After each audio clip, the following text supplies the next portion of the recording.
Hello, everyone, and welcome to another in our series of Systems for Action Research in Progress webinars. My name is Anna Hoover, and I am the co-director of the Systems for Action National Coordinating Center at the University of Kentucky. Systems for Action is, of course, a national program of the Robert Wood Johnson Foundation evaluating systems contributions to building a culture of health. Today's presentation comes to us from the Bridging Health and Healthcare portfolio, and specifically from work done by our predecessor center, the Public Health Services and Systems Research Program. We were managing through that center related work, looking specifically at the public health system.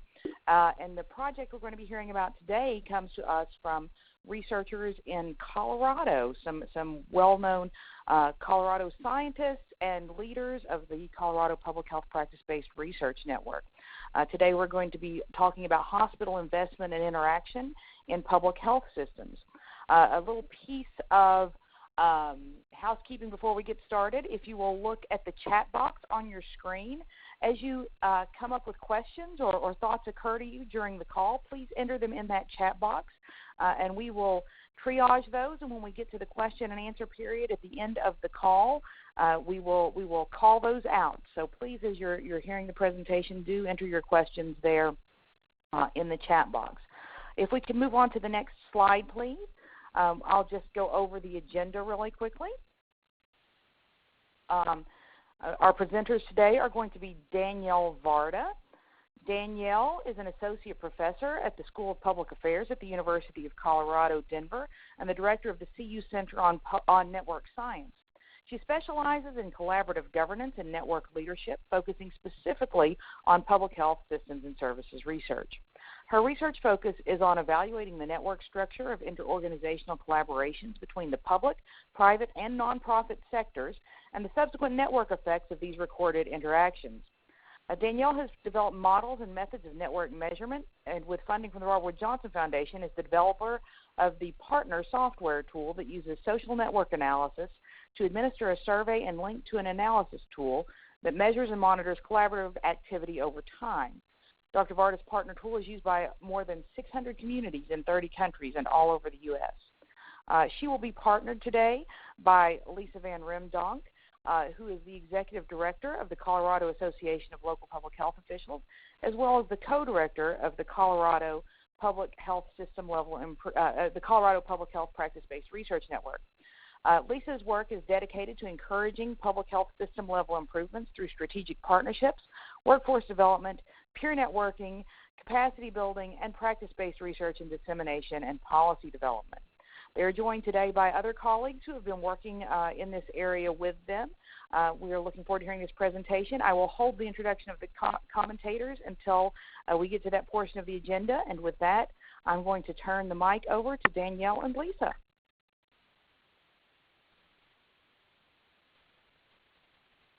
Thanks, Anna. This is Lisa Van Raemdonck, and I'm going to start us out today, and then I'll pass it over to Danielle as we walk through our project.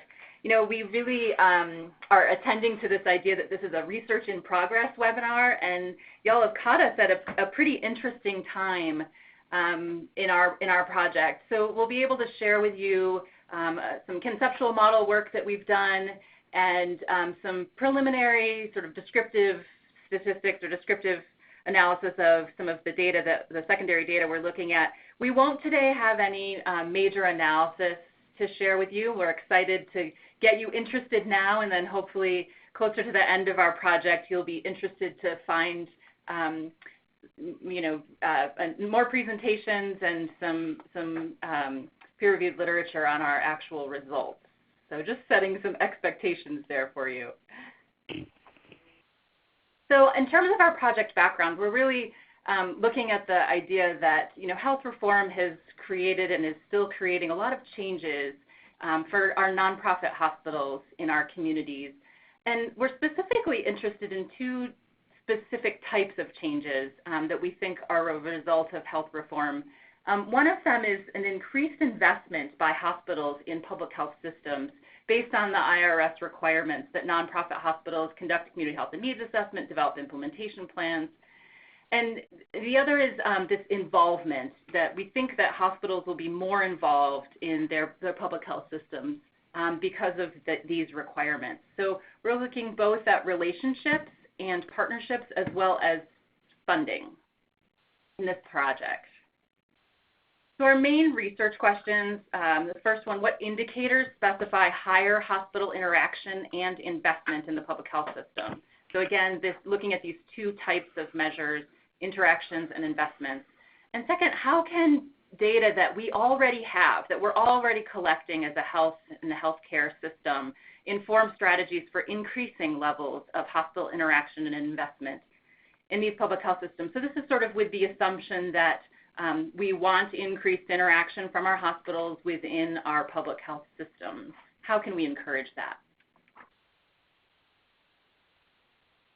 We have a good number of specific aims for this project, and like I said at the beginning, we'll really only be talking about 3 of them. First is this idea that we are developing a conceptual framework that identifies some hypothesized indicators of this increased hospital interaction and investment. Second, we'll be looking at by the end of our project, creating a database of available indicator data, data that already exists out there that others could use, informed by our project, both to do analysis themselves as well as build work plans for improving relationships. And for our third specific aim that we'll be talking about today, we'll talk about the most, is really this analyzing the relationships between the indicators in our data. So let me just take a moment to share with you what data we're talking about here. So when we talk about hospital interaction with public health systems, we have this remarkable data set from Danielle Varda's career of work that is, we call the partner data, out of the partner tool. Danielle will get into more about what exists in that data set. The next data set that we're looking at is the AHA, the American Hospital Association data that describes very specific characteristics of hospitals. We are also looking at the 990 Schedule H data when we're talking about the kind of financial investments that that hospitals are making into the public health systems. We're looking at that data. And we're also using some NACCHO profile data to help describe some of the local public health agency or the governmental public health agency aspects of our data sets, and Danielle will get a little more into that.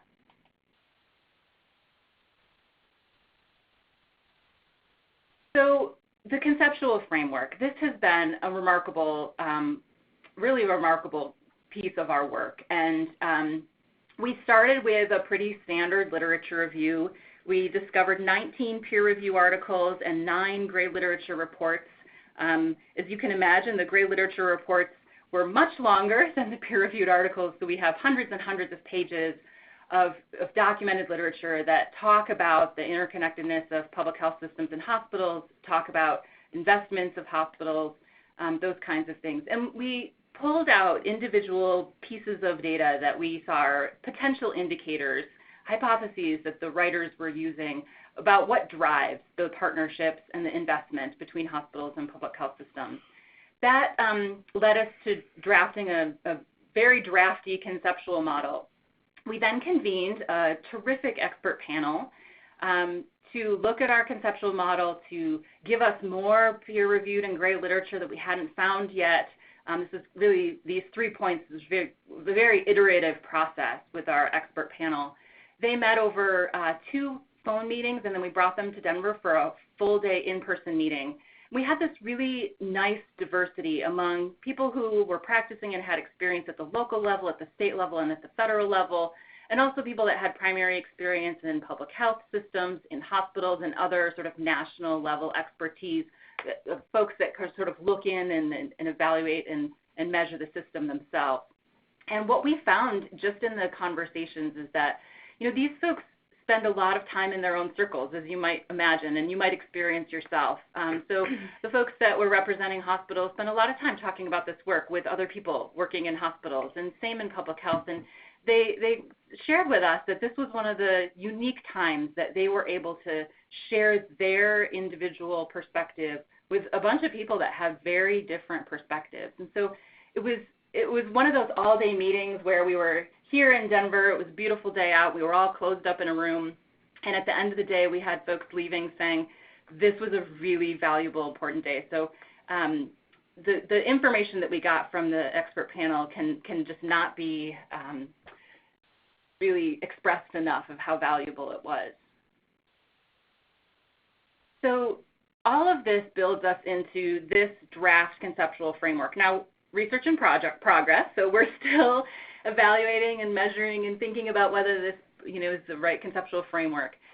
We think that the left side of this framework is applicable to a lot of other work, and then the right side of this framework is really driven by our specific research questions, as you can see. So I'll walk you a little bit through the framework. Recognize that, again, we have lots of literature and expert panel expertise behind this. And we have this Excel file that lives behind this that has very detailed indicators and in some cases actual measures. And we've lumped those up into subcategories, and we've actually lumped the subcategories into categories that you see here. So you might say, well, organizational type, that sounds really vague. What all sits within organizational type? And so what we have is documentation of what exists in the literature of what actually exists in or what organizational type consists of. But the benefit of this conceptual model to the field, we think, is that others could take this and look at just organizational type of a hospital and research a variety of other ways that organizational type can impact the interaction that hospitals have with public health agencies, not just the 5 or so indicators that we've already found in the literature. Just another note here, what you see in the sort of peach, yellow, and green color is the background, the things in the background that we know impact both the hospital systems and public health systems, like community demographics, like legal policy environment, and like market conditions. Now, those things are different for a hospital system than they are for a public health system, right? So what the market conditions that drive a hospital system to make particular decisions about partnership are different than the market conditions that might drive a public health system, especially a governmental public health agency, to make specific decisions about their partnership.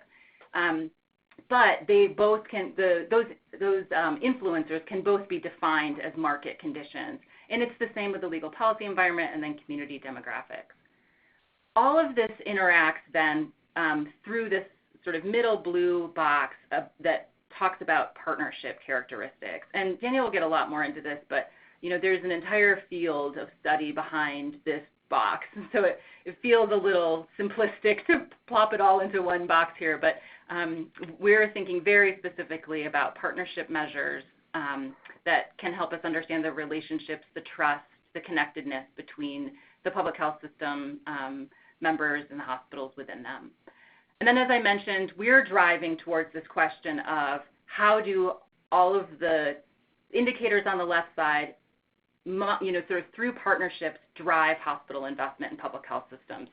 And we'll say, this is our research question. You could fill that hospital investment in public health systems with a lot of other potential indicators. It could be health outcomes. How do all of these things working together and the partnerships move towards health outcomes? But for us, our research question drives us towards hospital investment in public health systems.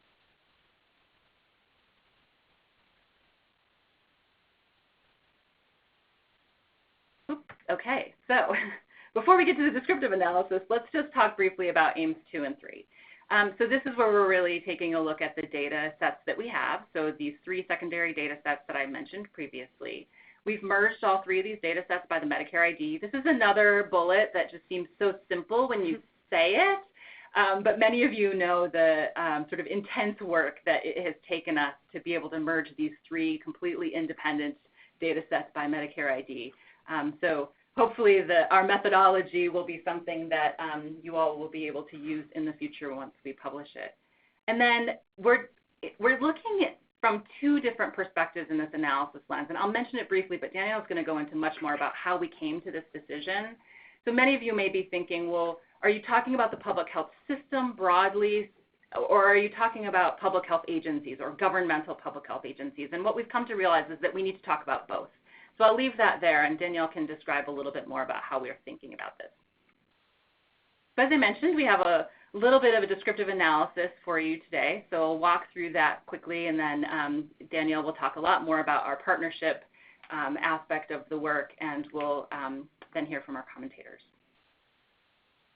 So when we pulled all of our 3 data sets together and looked at what nonprofit hospitals exist in the collaborations that are already described in the partner database, we found that we have 134 unique nonprofit hospitals, 200 observations because some were repeated within and across years.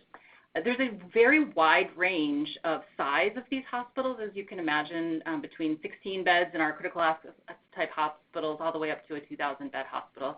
And this is just a map showing the locations. Now, we know that we're restricted by the data that actually exists in partner, and we're also restricted by those collaborations where we could find these nonprofit hospitals. And so we just acknowledge that this certainly is not indicative of the entire country, but we think we have some pretty good coverage of a lot of areas across the U.S.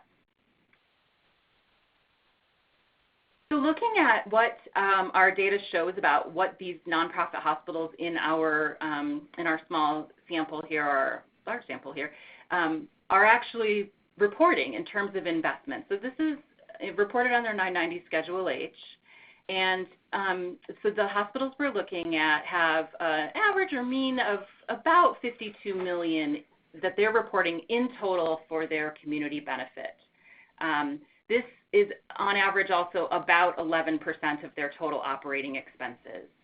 Now, if you're familiar with the 990 Schedule H data, you know that hospitals are asked to categorize how they are spending their community benefit dollars. And there's a couple of tiers of categories, and there's a lot of pieces within the reporting of that are specific and potentially overlapping. So we're looking primarily at the categories of community health improvement services and community benefit operations and community building. And so when we talk about kind of dollar amount we're looking at for our data set, it's about $7 million roughly, a little over $7 million if you combine those two together. So we do have our expert in the room, Dr. Greg Tung, who's really on our research team, the expert in this area, and he would be happy to answer questions about this part of our data set during the question and answer portion. Again, just to give you a little bit of a framework. So I'm going to pass it over to Danielle, and she's going to talk more about our partner data and what we're starting to look at in that space. Okay, thanks, Lisa. So as Lisa mentioned, when we started going through our data, and actually this came up with our expert panel in some depth some time ago, you know, our research question says, how do hospitals invest and interact with the public health system? And of course, the question of what the public health system is a big black box right now, right? We're just still kind of trying to define it, and it's so contextual by community that it could look different in one community from the next. So instead of trying to define that and move forward, we decided we really needed to look at our data through 2 different lenses. So we've kind of broken our research now into 2 phases, where at first what I'm going to talk about in phase 1 is where, you know, our proposal and our initial research design was focused on, and then I'll explain phase 2, which was something now we're going to pull out of the data. So phase 1, we're really looking at the way that hospitals interact with the public health system. And we know that's a big word, but what's neat about this work is that we have some data that Lisa mentioned that really do have a big descriptive nature of what this public health system is. And so that comes from the partner data. If some of you might be familiar with the partner tool, but it's a network analysis tool that folks can use for their own data collection about their own systems work, usually at the community collaborative level. So the tool's been used in about 800 communities around the world in about 31 countries. And through that, with permission, we have access to all the data that folks have collected. And so through that data, we have lots of different types of collaboratives that people collect data on, but a good portion of those are public health collaboratives. And another good number of those involve nonprofit hospitals. So we took the larger data set and had to pull from that. We have more hospitals in the data set, but we're only focused on the nonprofit hospitals. So those were the kind of boundaries that we used to pull the data. An interesting fact that we've learned about the pool that we've taken out of the partner data set is that while most of these are health or public health focused networks, every one that we pulled must have included a nonprofit hospital. What we found is that not all of them actually include public health as one of the members of their networks. It's an interesting kind of thing we're finding already. So in the public health system, if you look at the picture, I don't know if you can see our mouse, but if you look at the picture on the kind of top right here of all those little spider webby networks. The reason we brought that up is this is just an example of what we mean by a network. So any one of these with all the little blue dots and lines between them would be one network in the data set. And so we have 134 of those. You can imagine that that includes about, I think, 15,000 organizations, cross-sector organizations, and about 41,000 partnerships. So every partnership would be any of those organizations and any two organizations and the relationship between them. And we think we're still kind of getting through the data that we have about 6,000 partnership relationships that include hospital and cross-sector partnerships. So by that we mean the nonprofit hospital is interacting with any other type of organization, whether they be from the nonprofit sector, the education sector, wherever they're from. I'll talk about this in a second. So that brings our numbers in the way we can describe these hospital relationships with other cross-sector organizations to rather high numbers. So that's the way we're kind of conceptualizing how we'll look at hospitals and their relationships with the larger system. So in phase 2, which I'm just going to briefly mention, what we're going to do there is actually isolate those relationships, and that's what this little picture on the bottom is meant to show with the orange circles and the arrows. Is just the relationship between the nonprofit hospital and the governmental public health agencies. And so we've pulled that list already. So of course it's a smaller list. We only have 413 of those partnerships described, and 159 of them are described by hospitals, meaning they answered the survey and they described their relationship, while 254 of them are reported by the public health agencies. So really unique way we're going to be able to compare things like how are hospitals embedded in relationships with a larger cross-sector of community partnerships versus how hospitals are connected and interacting with just their public health agencies. So it'll be a really neat comparison that we hadn't really even thought we would do until we really got into this. So for now, though, we're focused in phase 1 just because we need to finish something, and then we're going to focus on phase 2. So we decided to do them kind of one after the other. So all I'm going to do today is talk a little bit about what we mean by what we're doing in phase 1. And so again, we've mapped out what our models will look like. We're almost ready to start running some things, but right now we're just looking and learning about our data. So for example, this is just a quick snapshot of some of our data. And we've coded the data in terms of their cross-sector partners in a few different ways. In one way, we code them by whether they are a public, private, or nonprofit organization, which in my field of public affairs is the real standard way that we look at organizations. But we also look at it, for example, coded by these 10 sectors. So you can see them listed on the right. We actually, Rachel Hogg, who's also on our team, and I hope on the phone, I think, has helped define and do a lot of this coding also with us around, we've coded them up to 26, I think, different types, maybe 24 different types of organizations. So we could really get at some nuances of, how are these organizations defined, what do they look like, which sectors are more present in these public health systems than others. So for example, when we just look at them across these 10 sectors, what we're finding is that nonprofit organizations make up the bulk of the organization type in these community networks. So just to recall, these are all public health collaboratives. There's 134 of them. So what we're looking at is, as aggregated, about a third of them are made up of nonprofit organizations. And then the circle kind of follows the list here. You can see that local health departments and agencies, actually, they make up about 8% of the networks, and hospitals make up 6%. So there's a lot of other agencies and organization types in there, but those are some of the more predominant types. So something that you're probably already thinking that we're thinking about are things like this. Like, we've lumped nonprofits into one big category in this type of coding. So in other coding, we break that out a little bit, and we actually still have some work to do. Rachel and I are actually working on just an analysis of looking at the public health system with all these data and trying to really examine these cross-sector partnerships in these organizations. So, for example, this is not a full range of what the nonprofit sector looks like, but we know that we could code them by all kinds of things like early childhood education, health, social services, environmental, economic development.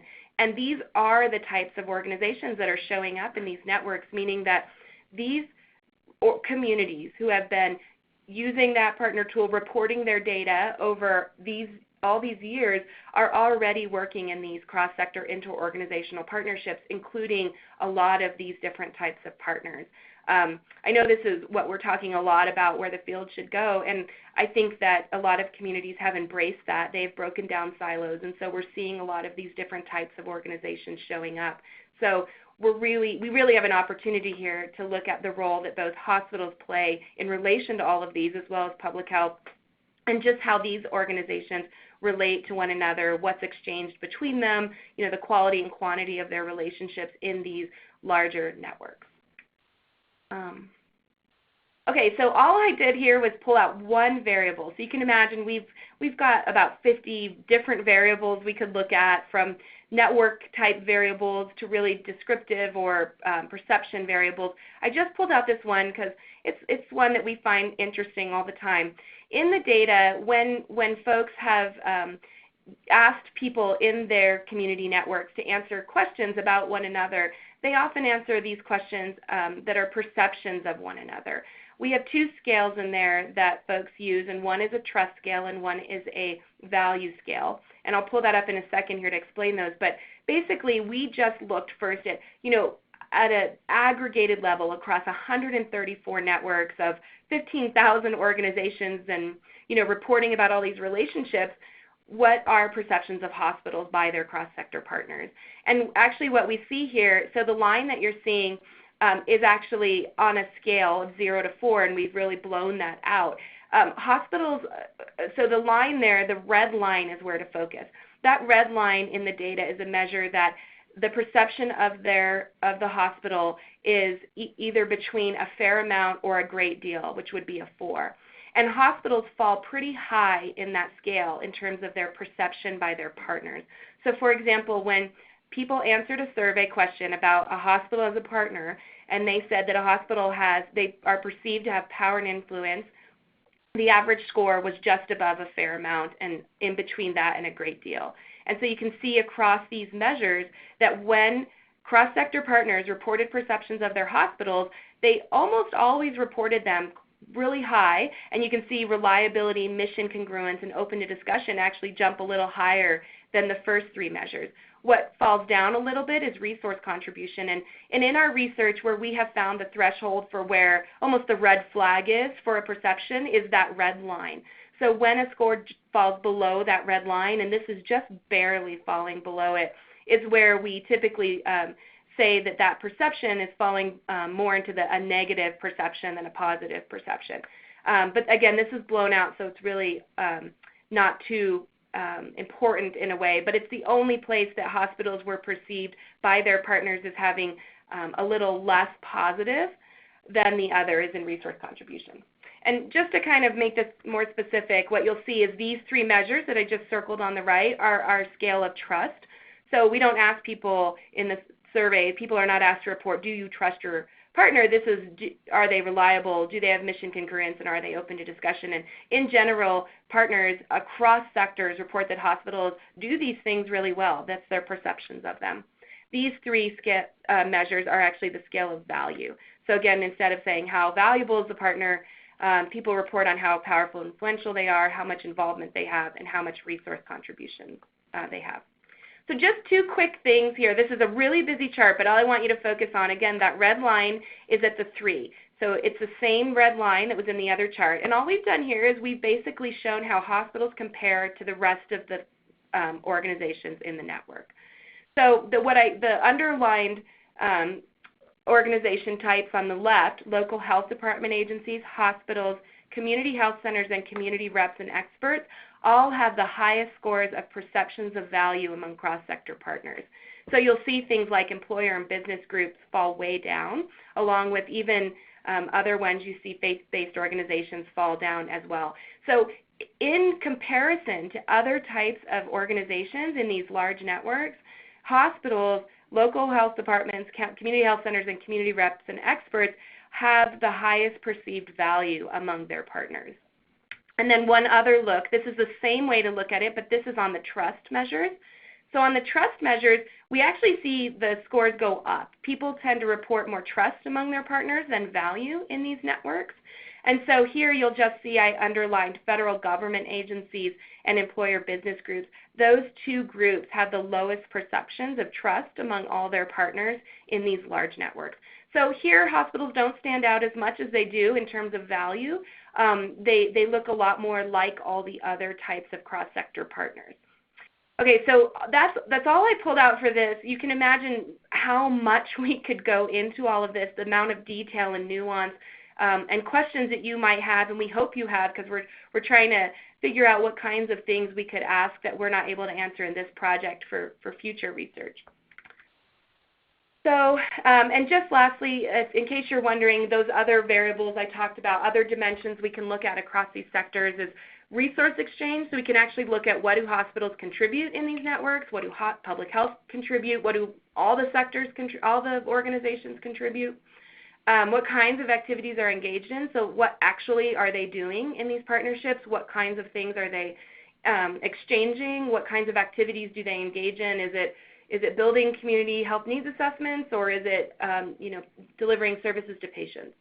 And we can measure their levels of interaction from cooperative, coordinated to integrated. And finally, we have also measured perceptions of outcomes and success. Some people might question whether perceptions are good data, but in a network, I always say the only thing that really matters is our perceptions of relationships and our perceptions of success, because without those, that's the reality in a network and in a bunch of relationships. And of course, we have a lot of others that I didn't really want to go into here. So just to wrap this up, of course, we wanted to touch on what the implications for research and practice are. In research, we know that there are many different data that people are exploring right now. We know the quality and the types of our data available are okay. They're secondary data, so they're never going to be perfect. One of the things that we know that we're going to be able to say at the end here is where there are good data and where there are not good data. And we hope that we're able to help set a research agenda around where we need to focus as a field in getting data to be able to better answer these questions. So that's something we're going to point out our own deficiencies in data, as well as highlight the places that we think the data that we do have will do a really good job. And of course, there's many areas of the conceptual framework that we just will not be able to touch on in this study. And again, it's another place that we hope we'll be able to set some courses for research going forward for ourselves and hopefully others in ways they can address those. And of course, in practice, we want to know if we can leverage specific factors that we find in these data that promote increased investments and interactions in public health systems. Can we target programs and interventions that will emphasize those factors? And we're also interested in translating this to think about what leverage points can policymakers look towards to balance the cost benefits across the hospital, public health, and broader cross-sector landscape of investing and being active in this space. How can we make it an incentive for everyone, where right now we know there's a lot of places where it's just not in people's best interest maybe necessarily to be involved in this just yet. And finally, last slide, our next steps is, of course, we're running our models to look at the relationships between all of these factors to answer our research questions. We will revise our conceptual model based on our analysis, and it, like I just said, identify data needs and translate the data to recommendations for practice. And I think with that, we are all done.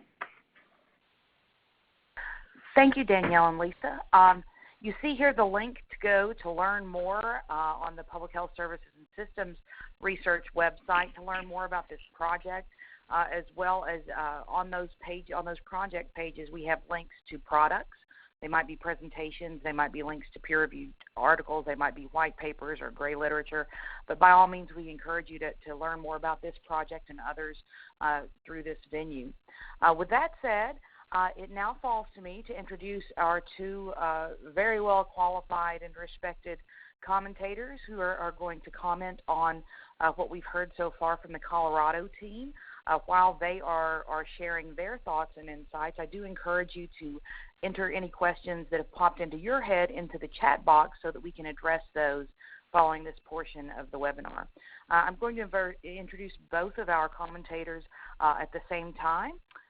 Erik Carlton is an assistant professor of health systems management and policy at the University of Memphis School of Public Health with an adjunct appointment in preventive medicine, and he is an affiliate faculty member with the Center for Health Systems Improvement at the University of Tennessee Health Sciences Center. His current research focuses on the integration of public health and primary care systems, integrating behavioral health systems, increasing interdisciplinary education in healthcare, and public health leadership and workforce development. After we hear from Erik, we'll be hearing from Christopher Maylahn, an epidemiologist in the Office of Public Health Practice of the New York State Department of Health. His principal focus is the department's prevention agenda toward the healthiest state, the state's health improvement plan, and Chris is actively involved with the New York Public Health Practice-Based Research Network. He has served in numerous administrative and leadership roles and been responsible for many program initiatives addressing cardiovascular disease, diabetes, asthma, obesity, age-related eye diseases, and epilepsy. We're very glad that they're able to join us today, and I'm now going to hand the mic over to Erik. Thank you, Anna. I am pleased and at some level humbled to be a part of this presentation today.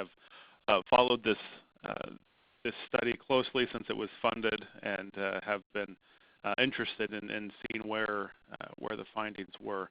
I think just in terms of general commentary, the study provides a very compelling quantitative approach that fills a pretty glaring gap in the literature, specifically what is the hospital perspective on investments in interactions with public health, including specifically public health departments, but also the broader public health system. And there are a number of us working in that area, but it's still very nascent and needs rich data like this.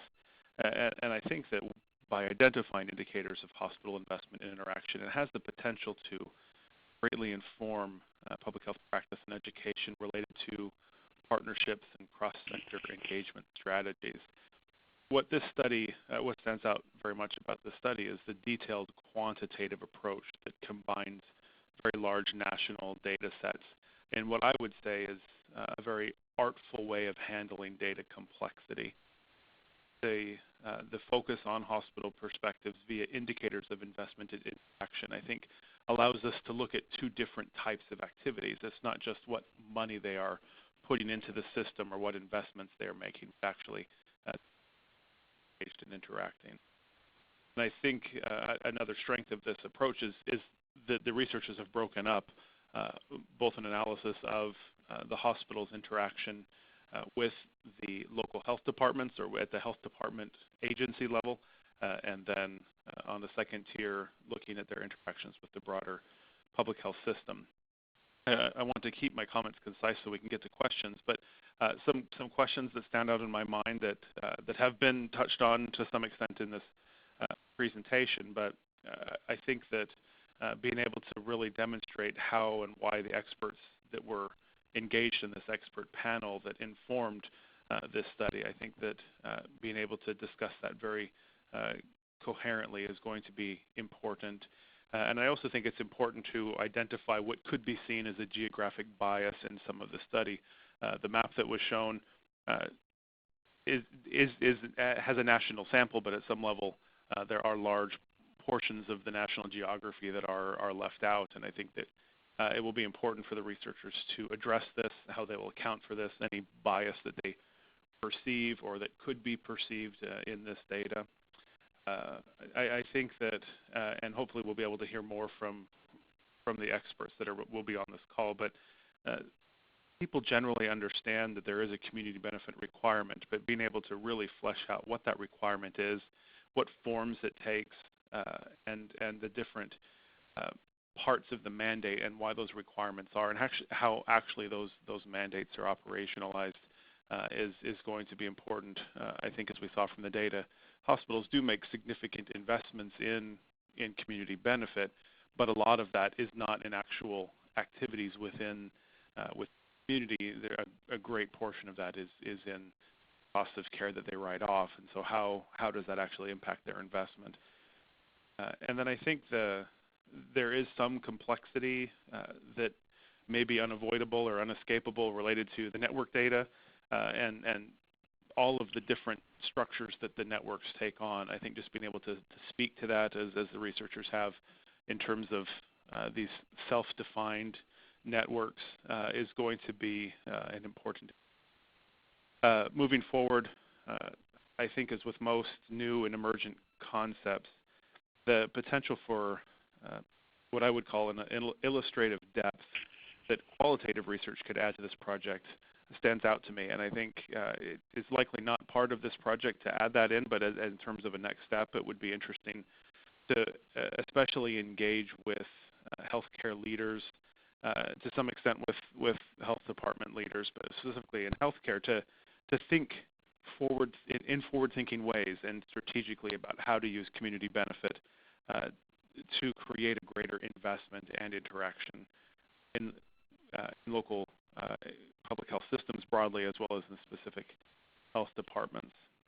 I think in terms of, and I know Chris will talk to practice implications broadly, but I think that in terms of the research that we can be doing around public health leadership is we need to better understand what public health leaders can do to more readily engage their hospital peers in meaningful community investment and community benefit activities.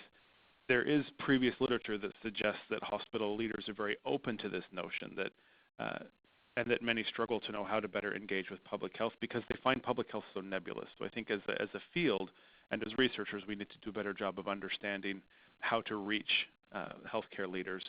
And so I think consequently it seems that there's a tremendous role for both public health leaders as well as public health systems researchers to proactively engage healthcare leaders in conversation about this process, about the strategic investment. There are, I think, some significant implications for educators that we need to think in terms of how we're going to research and understand better. These initial findings, in concert with existing work, suggest that there's a need for a new set of, at least in my mind, suggest that there's a need for a new set of professional skills for public health leaders, skills that are really related to cross-sector engagement, collaborative leadership, and strategic partnerships. And while these may be important concepts for formal academic programs, they may be more meaningful for professional development activities, things we would see at professional conferences or communication. And perhaps most importantly, the public and population health institutes are all over the nation. And then finally, some more research into, and this was again lightly addressed, the policy implications. How do we better leverage policy to make community benefit more meaningful and impactful? As some of the research that I've read, there are people calling for community benefit to have more teeth. How can we give more teeth to the policy, and how does this research inform that? So again, I think excellent work. I'm very interested in knowing the future findings and what the indicators actually end up being, and we'll be following this very closely. Thank you, Erik. Chris? Yes. Well, thank you, Danielle and Lisa, for your study and your presentation, and it's also a privilege to follow Erik, who served as my mentor on a recent Junior Investigator Award looking at this very topic of hospital health department collaboration. So to Danielle and Lisa, I really believe your research is important, even groundbreaking. It looks like the hospitals as a group may be moving in the right direction, or at least you have some good ideas for measuring this extent of their role as legitimate partners with the public health community. Actually, I like the idea that hospitals are considered members of the public health system. I wonder if they feel the same way. But I won't go so far as to say we have a new world order. We're getting there. However, this project has the potential for documenting where hospitals are at a time when collaboration is, or should be, the coin of the realm. It also will contribute to an important aim of public health systems and services research, and that is measuring variation. With 134 hospitals and more than 400 partnerships across the country in your database, you will be able to say a lot about what hospitals are doing and who they are doing it with. A major implication of the project is what it will tell us about measuring the changes going on in what is still a fluid and dynamic environment. Hospitals are undergoing radical changes in their organizational structures, with closures, mergers, and acquisitions happening very frequently. To what extent are they meeting the intent of the ACA-IRS requirements for conducting a collaborative community health assessment and doing joint planning? Your project is documenting hospital investments in community benefit and community building and who hospitals are partnering with along the way. While this may be happening in different states already on an ad hoc basis, you have described an approach that builds on existing data systems, the IRS 990 and Schedule H, the AHA data, and it also offers a path for states to profile hospital investments and their interaction with the public health system. Can local health departments count on hospitals to be at the table when health priorities are determined? Are they engaged in collaborative community health assessment as required by the IRS? I think these are important questions in judging the performance of the public health system, and this project will produce some answers. Practitioners and policymakers alike will have useful information to navigate the changing landscape of population health improvement because of your project.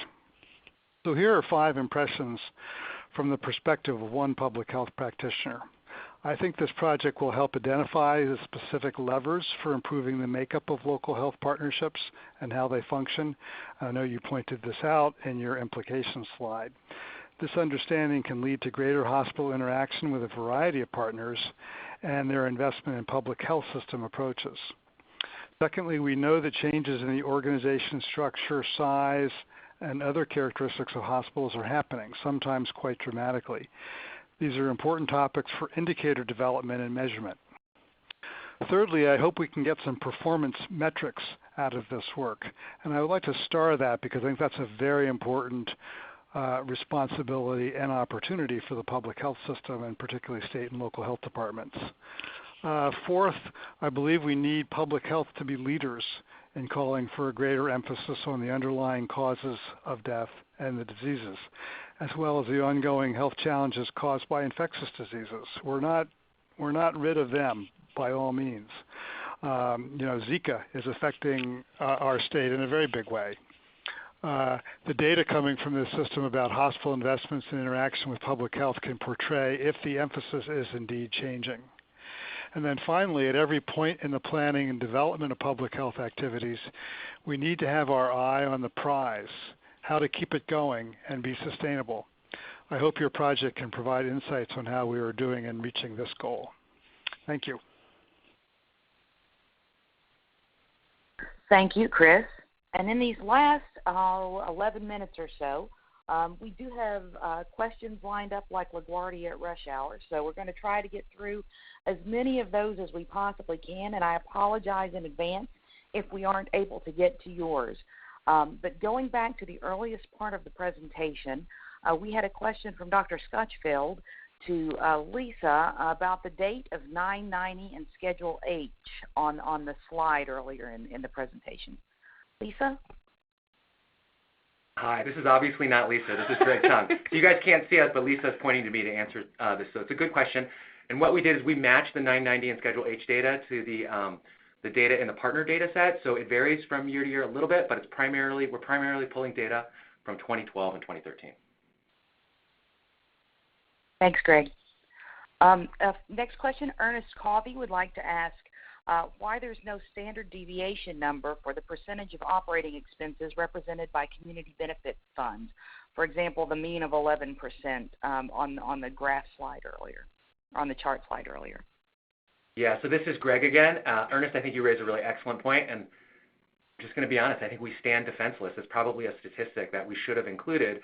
As you can imagine, in this presentation, we had to kind of prioritize what we were going to present. So we tried to streamline the presentation. I think that particular statistic fell off. It probably should be included in there. I will say that I don't remember the exact number off the top of my head, but I will say that for those of you guys that might be scrutinizing the data, you can see that it's pretty skewed.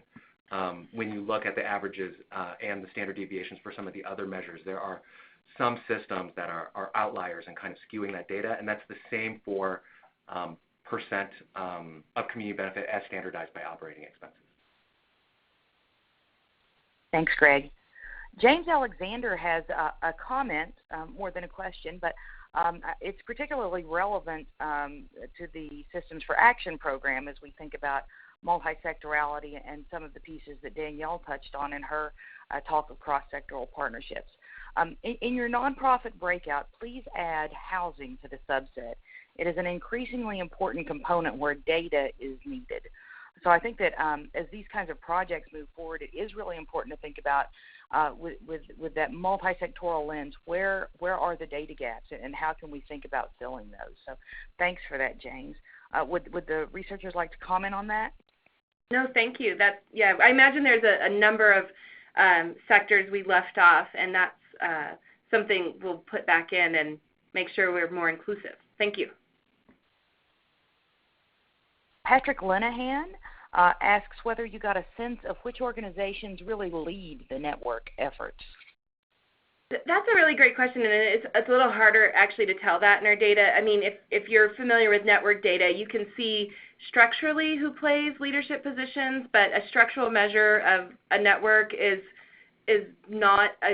doesn't give you any nuanced information about real leadership. So there are measures in there about who self-defines as leading or brings leadership to the network. So we do have that variable, and we have some perceptions from their partners about leadership, but we don't have necessarily like the definition of who clearly is assigned to be the leader. So that's a little bit of a mixed bag in our available data. Thanks, Danielle. Angela Visser has asked, will you be looking at differences between rural versus urban networks? So that's a great question too, and actually we have a paper that we're trying to publish right now with a different group where we just use the partner data and just look at some rural and urban differences in one area of early a system of care for children with special health care needs. But yeah, that is something that we could look at. It's actually not part of our research design at the moment. I think we're going to have to make sure that we can fit this in or take a special focus to do it, but it's a really important thing that we agree we want to look at. Thank you. Teresa Green writes, I think there is a big misconception that the requirement for CHNA and CHIP will somehow lead to increased contributions to community benefits. With no federal requirement for community benefit funding and no requirement for the funding to be tied to CHNA, this is a huge assumption. I wonder if the researchers could comment on how this glitch will fit into their model. Teresa, thank you for your question. So this is Greg. I'm going to field this one. And I try not to be over dramatic in my professional life, at least, but I'm going to do that very thing here. I think you raise a really excellent point, because what is hospital community benefit in the future and what is it going to become? I think that is the big question here. And to try to add to the drama, I think we're in this situation where we're kind of trying to discover, maybe even fighting for what the future of community benefit is going to become, right? Is it going to be something where there is really good collaboration and lots of investment and there's this integration of health services and public health, or is it going to become something else? And I think that's why research like this is so important. And I think that's also why it's important that future research happens and that lots of smart people work on this particular topic. And I think that it's, again, you raise a really excellent point, and I think that my interpretation, and it's just my interpretation of how the IRS has taken an incremental approach in rolling out additional requirements, is all moving towards this space and an expectation of hospitals making more direct involvement in public health infrastructure. Although I think the point you raise is really right, in that we're in that incremental phase right now where specific requirements around activities and expenditures haven't really been laid out, but I think those are going to happen in the future. And hopefully, research and systematic investigation can help to inform that. And Teresa, this is Lisa. I would just add that when you think about our conceptual model, some of those legal requirements or potential policy requirements, exist in that left-hand side in one of those underlying areas that we think, as I mentioned, it affects the questions of sort of legal requirements affect hospitals differently than public health because they have different legal requirements. But in our conceptual model anyway, that's where we think that this particular issue fits and affects both. Thank you. Patrick Linehan has asked a question that I think really ties into this discussion and gives you an opportunity to talk even more about it. Data presented suggests that less than 2% of the total community benefit is spent on public health activities. What are the characteristics of those networks where that percentage is significantly higher? So this is Greg again. Yeah, okay, yeah, I'm the only male voice here, so I don't need to keep saying that. This is Greg again. So I think that is the very type of question that we're looking to examine. And, we're in progress right now, so we don't have a clear answer for you right now. What we will say is that there's lots of variability. I think on the partner side, Danielle can speak more to that, but there's lots of variability in what hospitals are spending and what they report in the kind of general community benefit categories. And so we're very interested to see, okay, in those hospitals as part of networks that are spending significantly more in the community benefit categories, why is that happening? How is that associated with particular network characteristics? Another question from Teresa Green. Is there a centralized place for clean 990 Schedule H data? If not, are the researchers using GuideStar and cleaning independently? This is a data need. Yeah, Teresa, thanks for that. There is not a centralized place for clean 990 and Schedule H data. It takes a lot of work to use this data. We are getting it from GuideStar. I'll say very quickly that RWJ is funding an excellent effort out of George Washington to create a more centralized and publicly available place for this data and for disseminating it publicly. I agree, this is a huge data need, and I'll say that's one of my why I'm so excited of being part of this project is taking about a year or two's worth of effort in terms of cleaning the data, making it usable. Maybe I'll plug our data a tiny bit here and say we're just not pulling just standard 990 and Schedule H data. We've also merged with Medicare cost report data to do quality control and address all sorts of issues to get an even cleaner version of that 990 and Schedule H data. But I totally agree. I think having a good centralized source where this is more readily available is very important, and I'm happy to report that there's a specific effort happening at George Washington to do that. Thank you, Greg. I think we have time for one last question, and it comes from Aviva Goldstein, who asks, I would like to hear the researchers or commentators talk about the concept of a wellness trust, or hospitals contributing to a fund that enables community-based groups and community members to drive some public health activity. Okay, so I'm sorry to dominate the Q&A, but I'll take this one again. So I think this is a really interesting concept that's being floated out there, and I think it ties into this broader idea of what is community benefit going to be in the future.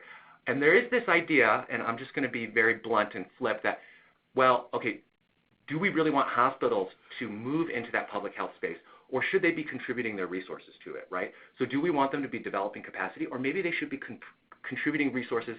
Some people say directly to public health infrastructure, public health departments. Other people talk about this concept of a wellness trust or a separate entity where those resources go and then are redistributed. I think it's a very interesting concept, and again, I think it fits within this broader context of what is hospital community benefit going to be in the future, and I think that's what we're all here talking about and trying to figure out. Well, thank you, and thank you to the entire Colorado team. I apologize to those of you whose questions we did not get to, but looking at the time, we are at 1 o'clock now, so we do need to draw this to a close. I encourage everyone to visit that website page we popped up earlier, the Public Health Services and Systems Research page that is specifically about this project, where you can find contact information for the investigators and follow up with your questions if we weren't able to get to those on the call. Again, I do apologize. We do have additional webinars coming up. I think we can go back one slide. There we are. And you can see upcoming webinars on public health performance and health equity in the United States and Canada. That's some research that has been going on intramurally here at UK and in collaboration with the University of Victoria, British Columbia, and Varda will be on to tell us about that work. Thereafter, coming up in June, we have effects of cross-jurisdictional resource sharing on the implementation, scope, and quality of public health services, followed later in June by improving the efficiency of newborn screening from collection to test results. We hope you'll be able to join us for those. At the top of the slide there, you see the archives for all of our Research in Progress webinars. We've got about 2 years' worth of webinars that we have been holding for you in bridging health and healthcare and cost, quality, value, those items, as well as in the broader culture of health area now that we have moved to the Systems for Action research program. We do encourage you to visit that website as well, the systemsforaction.org website, and learn more about the research we're doing, much of it on cross-sectoral contributors to a culture of health. Thank you for joining us today. We hope to see you and hear from you on future calls. Have a terrific day.